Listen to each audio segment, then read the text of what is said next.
우리 사도신경 강의 또 앞에 부분을 한번 암송해 보십시다. 사도신경. 나는 전능하신, 시작. 나는 전능하신 아버지 하나님 천재 창조주를 믿습니다. 나는 그의 유일하신 아들 우리 주 예수 그리스도를 믿습니다.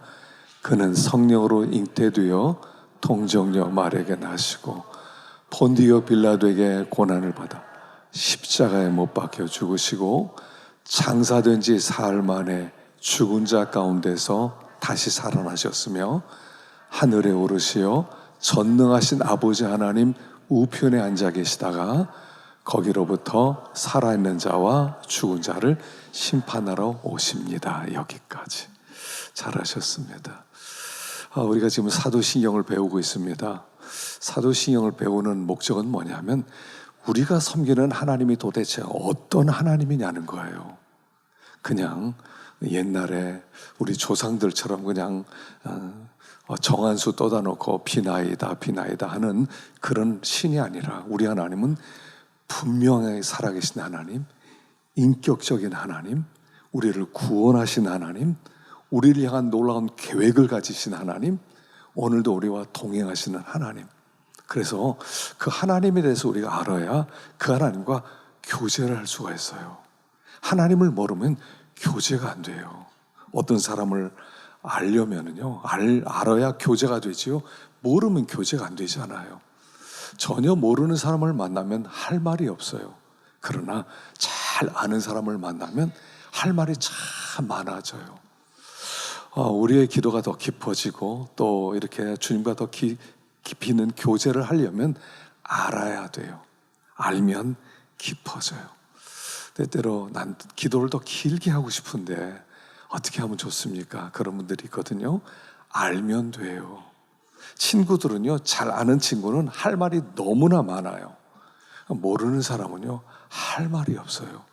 할 말이 없는 이유는 몰라서 그래요. 그래서 이 사도신경을 통해서 성부 하나님, 성자 하나님, 성령 하나님을 알고 자꾸 묵상해야 돼요. 그러면 그분과 더 깊이 있는 교제가 되어지는 것입니다. 오늘 먼저 시편 14편 1절을 한번 읽어봅시다. 시편 14편 1절 읽어보겠습니다. 시작. 어리석은 자는 그의 마음에 이르기를 하나님이 없다 하는도다. 그들은 부패하고 그 행실이 가증하니 선을 행하는 자가 없도다. 예수님은 이제 하나님 보좌 우편에 앉아 계시다가 이제 마지막 날 주님이 오십니다.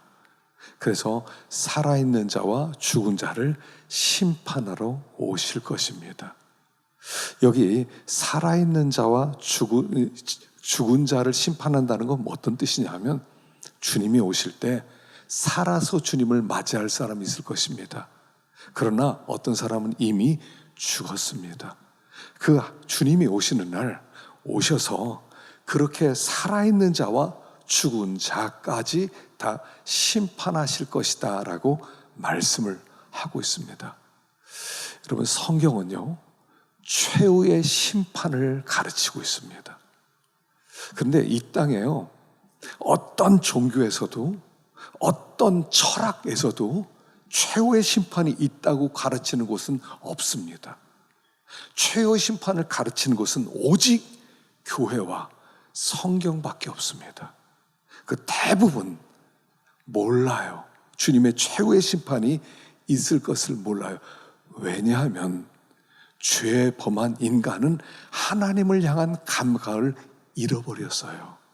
하나님이 어떤 분인지 모르고 하나님의 공의로움과 하나님의 선하심과 하나님의 의로움을 몰라요. 그렇기 때문에 되는 대로 살아가는 거예요. 예수를 믿는다는 것은 영이 살아나는 것이고 영이 살아났다는 것은 하나님에 대한 감각이 생겼다는 거예요. 아, 하나님이 계시는구나.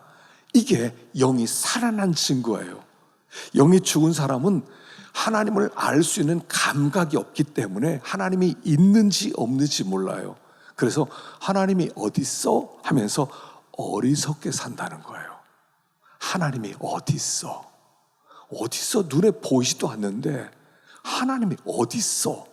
그러면 하나님이 하신 모든 말씀을 다 부정하게 되는 거죠. 내가 다시 오리라. 하나님 말씀도 부정하게 되는 거예요. 그러니까 우리는 예수를 믿고 하나님의 감각이 살아나고 하나님의 말씀이 들리니까 주님이 다시 오시는구나, 심판이 있구나, 그러면 준비해야 되겠구나, 우리가 알 수 있는데 하나님에 대한 감각이 없으면 준비할 수가 없어요. 준비할 수가 없기 때문에 주님이 오시는 날 주님을 맞이하지 못한다는 거예요. 그러니까 어리석은 자라는 거예요. 여러분, 도스토옙스키가 그 죄와 벌이라는 책에서 이런 얘기를 했습니다. 하나님이 없다고만 생각할 수 있다면 모든 짓을 다 할 수 있다는 거예요. 하나님이 없다. 그러면 모든 악, 모든 죄를 범할 수 있다는 거예요. 하나님이 계시다. 이게 우리를 근신하게 만들고 조심하고 두려워하게 만드는데 하나님이 어디 있어? 그럼 그때부터는 마음대로 살아요. 그 다음에 어떻게 해요? 모든 악한 짓을 다 한 다음에 죽으면 끝나요. 죽으면 끝나잖아요. 죽음이라고 하는 것 그늘에 숨어버려요. 난 죽었어. 여러분, 이 세상도요, 어떤 사람이 죽잖아요. 그 사람에 걸린 모든 재판, 모든 고소 다 없어져요. 죽으면 돼요. 그 사람들이요, 이제 어떤 죄를 많이 지고 막 이 법정에 끌려갈 생각하면 자살해버리면 돼요. 그럼 이 세상에서 모든 기소가 무효가 돼버려요. 근데 하나님은 안 그래요. 그래서 살아있는 자와 죽은 자를 심판하신다는 거예요. 난 죽음 뒤에 숨어서 난 죽었어요. 이제 난 끝났어요. 난 찾지 마세요. 아니, 하나님은 살려놓으세요. 그래서 여기 보십시다.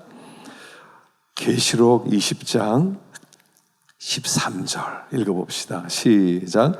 바다가 그 가운데서 죽은 자들을 내주고 또 사망과 음부도 그 가운데서 죽은 자들을 내주매 각 사람이 자기 행위대로 심판을 받고. 이 땅에서는 죽으면 끝나요. 죽으면 피할 수 있어요. 죽으면 어떤 죄값도 안 받아도 돼. 죽었으니까. 그 하나님께서는 그 모든 죄값을 살려놓고 찾으세요.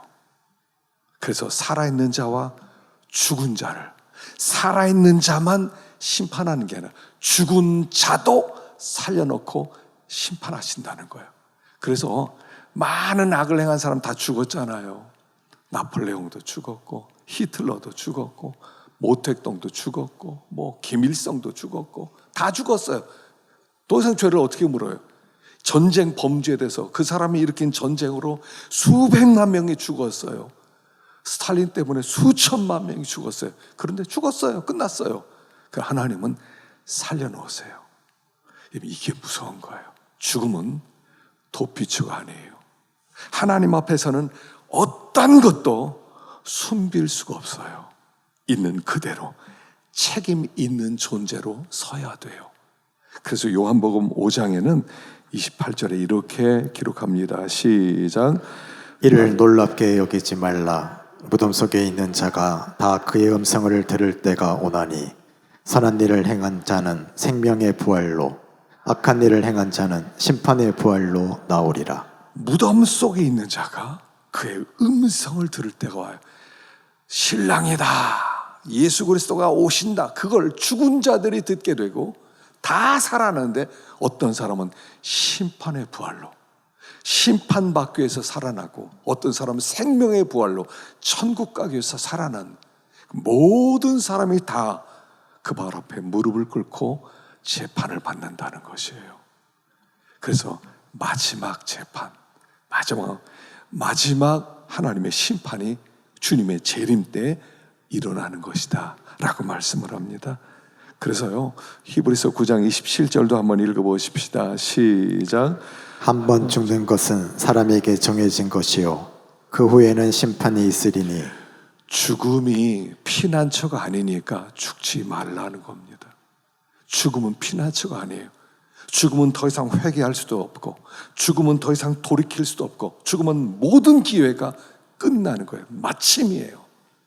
죽기 전에 모든 것을 결산할 수 있어야 돼요. 그래서 함부로 죽는다, 자살한다 이렇게 생각하지 말라는 거예요. 다시 살려놓고 하나님이 우리 한 모든 일에 책임을 지게 하니까 죽기 전에 회개하고 죽기 전에 예수 믿고 죽기 전에 돌아오라는 거예요.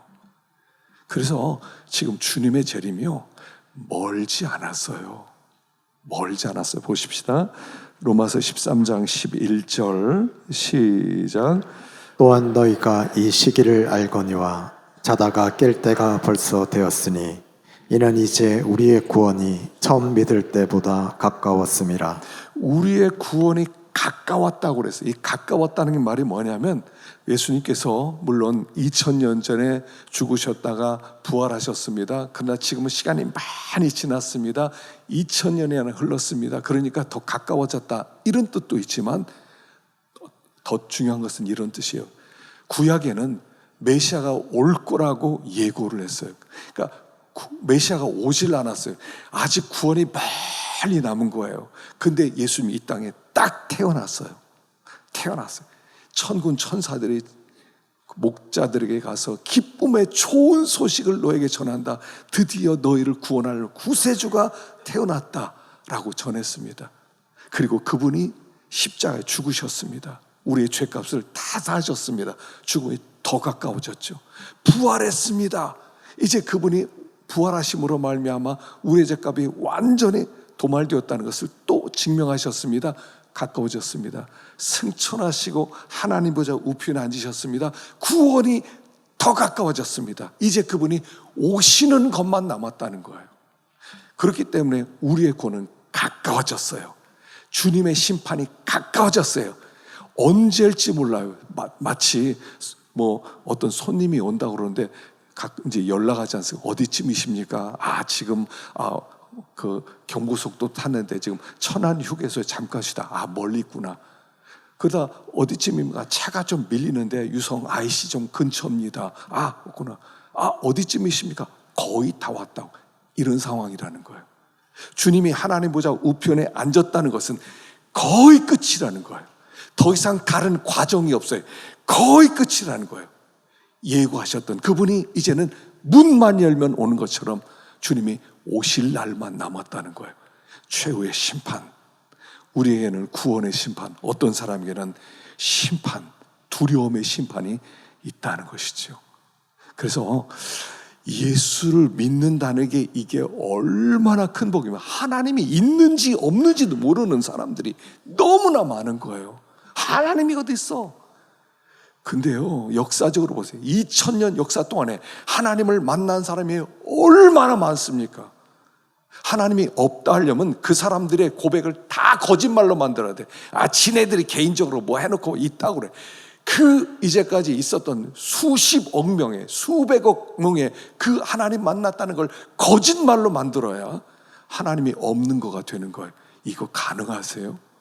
내가 안 봤다고 해서 하나님이 없는 겁니까? 내가 만나지 못했다고 없는 겁니까? 내가 안 믿는 거죠. 그러나 주님을 믿는 사람이, 만난 사람이 2000년 역사 동안 얼마나 많이 있는지 몰라요. 주님을 만나서 변화된 인생들이 얼마나 많은지를 몰라요. 그걸 어떻게 부인하겠어요? 우리 하나님 분명히 살아계시고 말씀은 그대로 성취되는 분이니까 그분은 오셔서 마침내 심판하실 것이다 하는 거예요. 자, 그런데 주님의 재림은 우리에게는 어마어마한 위로예요. 최고의 위로예요. 자, 첫 번째는 마지막 심판하실 그분이 우리를 구원하신 분이라는 거예요. 내가 죄를 졌는데, 그래서 재판을 받으러 가야 되는데 내가 고소를 당했어요. 여러분 얼마나 두렵겠습니까? 고소를 당했어요. 법정으로 가야 됩니다. 그런데 판사가 딱 배정됐는데 알고 보니까 내가 아는 사람이에요. 아주 친한 사람이에요. 동네에서 같이 이렇게 밥도 먹고 이렇게 여행도 하는데 그런 사람, 그 사람이 네, 판사로 배정됐어요. 그럼 얼마나 안심이 되겠어요. 근데 그 정도가 아니라는 거예요. 예수님은 내가 받을 심판을 대신 받아주신 분이라는 거예요. 나의 변호사, 나의 대제사장이 되는 그분이 그 재판석에 앉아서 심판을 하니까 우리에게는 가장 큰 위로라는 거예요. 변호사가요, 내 변호사가 재판장이에요.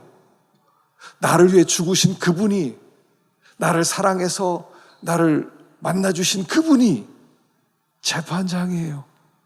얼마나 큰 위로가 됩니까? 주님이 오신다는 게, 그 주님이 재판석에 앉았다는 것이, 재판석에서 우리는 심판을 받는 게 아니에요. 우리가 하나님 앞에서 무죄하다는 것을 판결을 내리는 그 최후의 심판이 우리에겐 기다리고 있는 거예요. 무죄 판결을 우리는 기다리고 있는 거예요. 그러니까 주님이 오신다는 게 두려운 게 아니에요. 두려워하지 마십시오. 아, 주님이 오시는구나. 아, 주님이 무죄 판결을 드디어 법정에서 내리기 위해서 오시는구나. 아, 오히려 벅찬 마음으로 기다릴 수 있기 때문에 위로가 되는 것이죠. 자, 두 번째, 주님의 그 재림은 어떤 뜻이냐면 구원의 완성이에요. 구원의 완성. 그래서 위로예요. 여러분, 우리가 이 세상 살아가면서요, 위로받고 싶은 게 참 많죠. 위로받고 싶을 때가 많아요. 고등학생들은 대학 들어가는 게 위로예요. 공부를 열심히 했습니다. 대학 들어갑니다. 합격증을 받습니다. 위로가 안 되겠어요? 근데 그 위로 얼마나 갈 것 같아요? 요즘은 집 사기가 얼마나 어렵습니까? 대출도 안 나옵니다. 그런데 집을 샀습니다. 얼마나 위로가 되겠습니까? 근데 그 위로가 얼마나 가겠습니까? 이 땅에요, 우리가 원하는 어떤 것으로도 우리는 완전한 위로를 얻지 못한다는 거예요. 어떤 것도 위로가 안 돼요. 이 땅에서 내가 원하는 모든 것을 얻는다 하더라도 그게 위로가 안 돼요. 왜냐하면 구원받은 사람을 위로할 수 있는 것은 주님밖에 없기 때문에 그래요. 주님밖에 우리의 위로가 안 돼요. 주님이 계셔야 돼요. 그래서 주님의 재림의 날은 어떤 날이냐면 주님을 만나 뵙고 주님과 함께 살게 되는 것이, 그래서 최종적 위로예요. 데살로니가전서 4장 봅시다. 17절 시작. 그 후에 우리 살아남은 자들도 그들과 함께 구름 속으로 끌어올려 공중에서 주를 영접하게 하시리니 그리하여 우리가 항상 주와 함께 있으리라. 그러므로 이러한 말로 서로 위로하라. 항상 주와 함께 있으리라. 최종적 우리의 진짜 위로는 뭐냐면, 이 땅에는 구원받은 우리는 이 땅의 어느 것으로도 우리가 위로가 안 돼요. 조금 위로가 되는 것 같아요. 근데 시간 지나고 보면 갈증해요. 안 돼요. 주님을 만나야만 완전한 위로가 되는 거예요. 구원의 완성은 뭐냐면 주님을 만나는 거예요. 주님을 만나는 게 위로예요. 그것만 위로예요. 요즘 오디세이라는 영화가 이렇게 나온 것 같아요. 저는 보진 않았습니다. 근데 이 얘기를 좀 들어봤어요. 오디세이는 배경이 트로이 전쟁 배경이랍니다. 그래서 오디세이가 이 전쟁에, 트로이 전쟁에 참여하게 됩니다. 그리고 나서 트로이를 무너뜨리고, 그리고 그가 고향으로 돌아오게 됩니다. 사랑하는 아내가 있고 아들이 있는 집으로 돌아옵니다. 돌아오다가 그 어떤 배가 난파되어서 어떤 섬에, 무인도에, 거기에 이렇게 표류하게 됩니다. 근데 그 무인도에는 누가 살고 있었냐면 칼립소라고 하는 님프가 살았어요. 님프는 여자의 모양을 한 요정을 얘기해요. 너무 아름다운 여자예요. 근데 이 칼립소라는 여인이 거기에 이렇게 저주를 받아가지고 거기에 혼자 외롭게 살고 있어요. 근데 거기에 오디세이가 표류된 겁니다. 젊고 멋있는 사람이. 그러니까 이 칼립소가 이제 드디어 나도 배필이 생겼다 그래서 너무 유혹을 합니다. 유혹을 해서 거기서 이제 함께 살게 됩니다. 혹시 오디세이가 간다고 하면 어떨까? 그래서 모든 좋은 것을 다 주고 마음을 구슬릅니다. 원하는 재물이 있다면 재물도 주고 명성도 주고 나중에는 영생할 수 있도록 만들어주고 다 줍니다. 근데 오디세이는 항상 집안을 생각해요. 나 아내한테 가야 돼요. 나 아들한테 가요. 칼비소가 놔주지 않습니다. 당신 가면 나 혼자다. 나 가야 된다고, 가야 된다. 나중에 신들이 감동해서 칼립소에게 빨리 보내라. 그래서 보내주는 이야기입니다. 너무 아름다운 여자랑 삽니다. 7년을 삽니다. 모든 걸 얻습니다. 영생도 얻을 수 있습니다. 근데 가족을 생각하니까 외로워요. 이게 만족이 안 돼요. 성도가요, 주님을 만나는 것 외에는 진정한 위로가 없다는 거예요. 빌립보 1장에서 바울이 뭐라고 합니까? 바울이 감옥에 갇혔잖아요. 그러니까 밖에 있는 성도들은 우리 바울 선생님, 바울 사도 빨리 하나님 풀어주세요. 나와서 우리와 함께 신앙생활하고 복음도 전하게 해주세요. 근데 바울은 정작 뭐라고 합니까?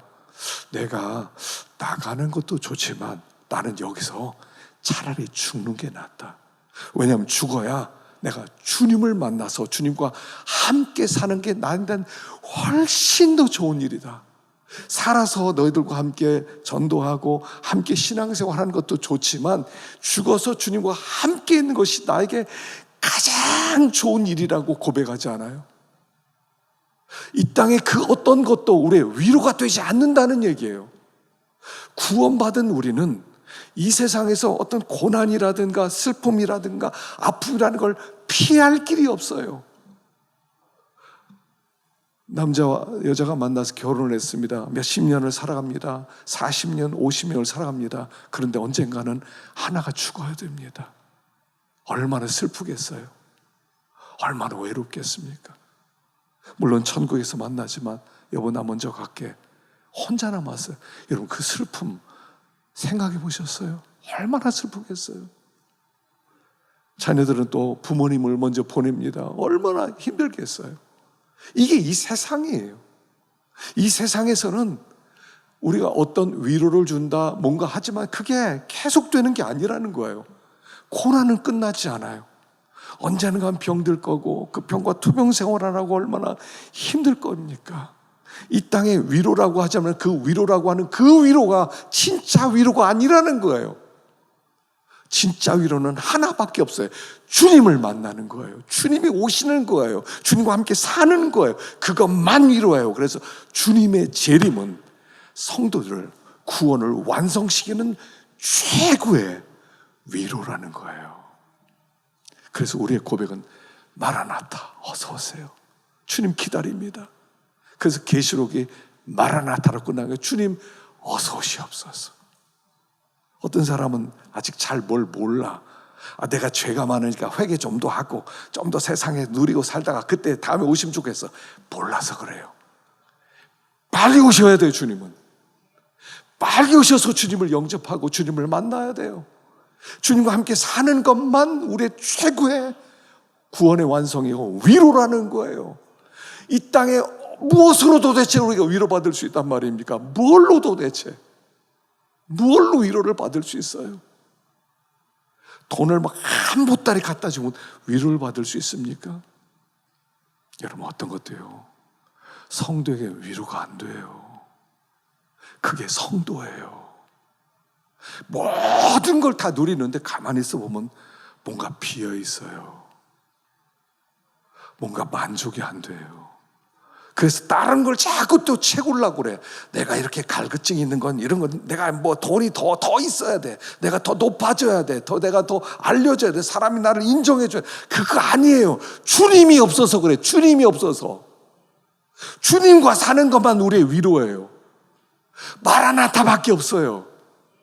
마라나타 할 때 우리는 주님의 오심으로 위로를 받을 수 있어요. 그래서 주님의 재림은 성도의 최고의 위로라는 거예요. 결론적 위로라는 거예요. 주님이 곧 오실 것입니다. 자, 그러면 주님의 재림을 앞두고 우리는 어떻게 살아야 됩니까? 자, 첫 번째는요, 고난을 견디십시오. 고난. 이 세상에서는요, 고난 안 받아야 돼요. 고생 안 해야 돼요. 왜 고생합니까? 바보처럼. 고생하면 아무 소용 없어. 자기만 힘든 거야. 근데 믿는 사람은 주님 때문에 당하는 이 고난이 이 세상으로 끝나는 게 아니라 다음 세상에 상으로 이어지니까 고난을 잘 견디라는 거예요. 생각건대 현재 고난은 장차 우리에게 나타날 영광과 좋게 비교할 수 없도다. 이 세상 사람은요, 이 땅이 고난으로 끝난다고 생각하기 때문에 고난에 아무런 대가도 없고 보상도 없기 때문에 끝난다고 생각하니까 고난 안 받으려고 도망쳐요. 살살 도망칩니다. 뭐 합시다 그럼 도망치고 바보 같은 짓이라는 거죠. 믿는 자에게는 그 모든 것이 하나님 나라의 상이 되는 건데, 달란트 비유에 그거 있잖아요. 달란트 비유, 5달란트, 2달란트, 1달란트. 가서 장사해라. 5달란트 사람 장사를 열심히 합니다. 5달란트 남기기 위해서 얼마나 고생했겠어요. 얼마나 고난을 받았겠어요. 믿음으로 살기 위해서 얼마나 힘들었겠습니까? 2달란트 남기기 위해서 얼마나 힘들었겠습니까? 그런데 1달란트 받은 사람은 난 싫어, 고생 안 해 하고 그 은사를 땅에 파묻고요, 나 편안하게 살 거야. 그러다 주님께 요거만 갖다 드리고 천국 가야지 이랬단 말이에요. 주님이 뭐라고 하세요? 악하고 게으른 종, 고난을 안 받았어. 네가 고난 받는데 도망쳤어. 악하고 게으른 종. 책망하는 거예요. 그게 나머지는 착하고 충성된 종아, 그들이 수고했던 모든 수고에 대해서 하나님이 상으로 보상하잖아요. 상으로 보상해요. 고난은요, 믿는 자에게 고난은 수지 맞는 거예요. 고난을 영광으로 생각해야 돼요. 그래서 모세가 고난을 영광으로 생각한 거예요. 그리스도와 함께 받는 능력을 애굽의 모든 보화보다 더 큰 재물로 여겼으니 이는 상 주심을 바라봅니다. 우리는요, 하나님 나라를 바라보는 사람이에요. 여기서 살 사람들이 아니라 하나님 나라에서 살 사람들이라고요. 그렇기 때문에 이 땅에서 받는 고난이 수지 맞는 일이에요. 고난을 견디십시오. 이번에 단기 선교 가신 분들 정말 고생 많았어요. 날씨가 덥더라고요. 또 어떤 때는 좁은 교회 들어가서 예배 드리고, 아이들이 또 사람들이 얼마나 많은지. 근데 거기서 또 뭐 주먹밥도 만들고 또 머리도 깎아주고 하여간 섬기는데 온몸이 제가 보니까 그냥 땀 뒤범벅됐어요. 거기다 침을 12개씩이나 가져가 이거 들고 날르느라고요. 정말 고생들 했어요. 이게 카이로스예요. 의미 있는 고난이죠. 상이 되는 거예요. 고난을 견디십시오. 피하지 마십시오.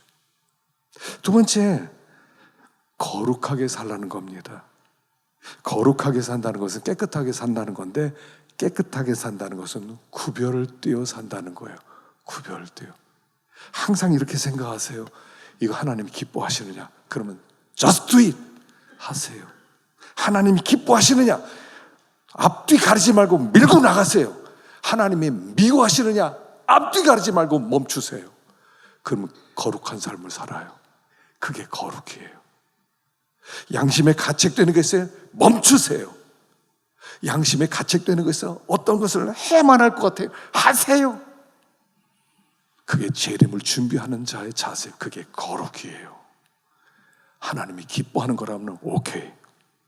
하나님 기뻐하지 않으면 I'm 스탑 하겠습니다. 스탑하는 거예요. 그게 거룩이에요. 세 번째는 세상에 집착하지 마세요. 우리는 다음 세대를 바라봐요. 우리는 지금 이 한 세대를 지나가는 거예요. 여기 이렇게 시간이 지나가는 거예요. 이제는 우리는 영원한 세계를 향해서 가고 있는 거예요. 이게 우리의 진짜 세계예요. 이게 진짜가 아니에요. 이 세계가 진짜예요. 여기에 너무 집착하지 마세요. 여기에 너무 붙들려고 하지 마세요. 여기서 막 살려고 하지 마세요. 예레미야 35장에 레갑 족속이 나오죠. 레갑 족속의 조상이 요나답이에요. 요나답이 뭐 했던 사람이냐면 예후와 함께 아합 자손을, 아합 가문을 완전히 초토화시키는데 장군이었던 사람이에요. 그리고 바알 제사장을 다 죽인 사람이에요. 그걸 보면서 깨달음이 있어서 후손에게 유언을 남겨요. 얘들아, 다음 세대는 말이다. 너희들이 첫 번째 술 마시지 마라. 포도주 마시지 마라. 두 번째 집 짓지 마라. 농사 짓지 마라. 포도원을 갖지 마라. 그리고 너희들은 나그네처럼 살아가라. 왜냐하면 집을 지으면요, 쌓아두기 시작하잖아요. 농사를 지으면 더 많은 농사를 짓고 싶잖아요. 그러니까 그때부터는 뭐가 됩니까? 우상숭배자가 되는 거예요. 멈추면서 우상숭배자가 되는 거예요. 더 쌓아야지, 더 쌓아야지, 더 쌓아야지. 그럼 그 망하는 길이에요. 그게 압가문이 되는 거예요. 그렇게 안 되려면 너 쌓지 못하더라도 너 나그네로 살아. 집도 짓지 마, 목축해. 그리고 술 마시지 마. 정신 똑바로 차려. 250년 동안 그렇게 살아요. 우상숭배자 되지 말라고. 주님 오시는 날 우상숭배자로 서지 말라는 거예요. 땅을 바라보면서 이 땅의 것 하다가 망하지 말라는 거예요. 우상숭배자 되지 마라. 집착하지 마라. 이거 없이는 못 산다. 이거 붙들어야 된다. 다 로세처가 되는 거예요. 로세처가 뭐 그냥 로세처입니까? 똑같이 되는 거예요. 지금 이 시대도 로세처가 되는 거예요. 주님을 붙들어야지. 주님만 바라봐야지. 그게 신앙이란 말입니다. 마지막으로는 복음을 전해야 돼요. 하늘과 땅의 권세를 내게 주셨으니 너희는 가서 모든 족속으로 제자를 삼아 아버지와 아들과 성령의 이름으로 세례를 주고 내가 너에게 분부한 모든 것을 가르쳐 지키게 하라. 이게 주님의 최종적 명령이에요. 복음을 전하는 거예요. 아름답도다. 좋은 소식을 가지고 산을 넘는 자의 발이요. 그랬어요. 이번에 단기 선교 갈 때 참 걱정이 좀 많았거든요. 처음 가는 분들도 많고 또 어떻게 될지도 모르고 참 걱정을 많이 했는데 이 20명이 나중에 마음이 딱 하나가 되어서 움직이는데 와, 너무 감동됐어요. 자랑스럽기도 하고요. 너무 감사하기도 하고요. 여러분, 마지막에는요, 전도밖에 없어요. 뭐 하면서 마지막 보내실래요? 슬슬 구경 다니고, 슬슬 여행 다니고, 슬슬 놀러 다니고요. 예, 그렇게 하세요. 그러나 복음 전파가 더 중요해요. 복음 증거하는 일. 이게 재림을 앞둔 우리 성도의 삶이라는 것입니다. 그래서 아무쪼록 우리가 지금 마지막을 향해 가고 있고 주님이 문 밖에 서 계세요. 신랑이다 할 때 다 등불 들고 나가야 될 우리들이라는 것입니다. 그래서 끝까지 믿음 생활 잘 하시고 마라나타 하는 가운데 주님을 맞이하는 우리가 되기를 축원합니다.